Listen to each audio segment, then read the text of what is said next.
Hello everyone, this is a Yuyu TV tutorial channel. Welcome po sa aking channel at sana magustuhan ninyo ang mga ibibigay ko mga tips sa inyo sa video na ito.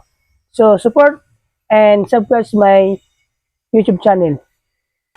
At ang topic natin ngayon kung ano ang bibilhin mong pintura para sa style at paano i-apply ang pintura para sa style. So, yun ang topic natin ngayon. Sana masubaybayan ninyo at huwag kayo mag-skip sa video na to. Please watch till the end my video. Peace out. Aking ibibigay kalaman ngayon kung ano ang pintura na pwede sa inyong bakal, style ng mga grills nyo at sa gate nyo. So, simulan natin. Peace out. Una nating bibilhin, titingnan muna natin yung mga bakal, yung grills at sa gate nyo kung mayroon bang mga kalawang. So kapag mayroong kalawang, dapat natin muna tanggalin yung mga kalawang ng ating mga steel o bakal. So bumili ka na ng steel brush para anuhin mo yung kalawang, alisin mo yung kalawang. Pagkatapos, lagyan at tahiran mo ng lacquer thinner para maalis yung kalawang maliliit nga naiiwan pa ng steel brush. So pagkatapos, bumili ka na ng epoxy primer o kaya metal primer.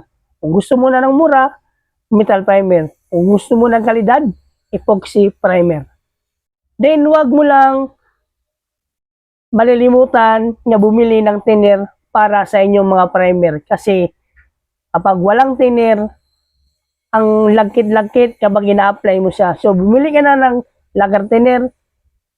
Pwede any kind of brand, basta lager thinner. Yun, paghahalo lang lager thinner, paunti-unti lamang, yung hindi na malagkit ang pagpabrush mo.